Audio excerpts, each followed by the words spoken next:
उद्धव बाळासाहेब ठाकरे गटाच्या मागणीची यश।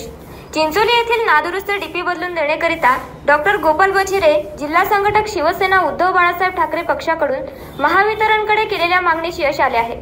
चिंचोली सांगळे येथील रानमाळ भागातील 63 केव्हीच्या डीपी यावर 17 कनेक्शन होते। डीपी वीजभार सांभाळत नव्हती, त्या कारणाने डीपी जळून खाक झाली होती। सध्या रब्बी हंगाम सुरू झाला असून त्वरित तेथे 100 केव्हीची डीपी बसवण्यात यावी, अन्यथा शिवसेना उद्धव बाळासाहेब ठाकरे पक्षाकडून शिवसेना स्टाईलने तीव्र आंदोलन छेडू असा इशारा डॉक्टर गोपाल बचिरे यांनी दिला होता।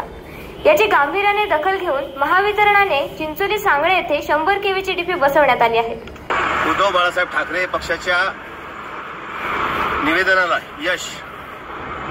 एमएससीबी मध्ये चिंचोली सांगळे येथील त्याचबरोबर देऊळगाव कुंडपाळ आणि किन्नीचे लोक त्यांची डीपी जळालेली होती। ती डीपी जळालेली असताना त्या लोकांनी पत्रव्यवहार केला, अर्ज फाटे दिले, विनंत्या केल्या की आमची डीपी 15 दिवसापासून जळाली आणि ती बदलून द्यावी। 63 केव्हीची डीपी आहे, त्यावर कनेक्शन जास्त आहे, ते त्वरित बदलून द्यावी।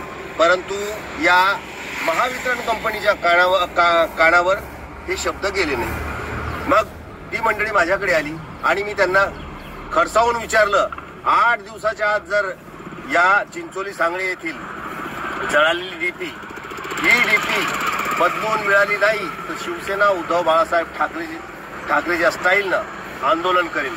आणि आज 8व्याच दिवशी ही डीपी या चिंचोलीला मिळालेली आहे।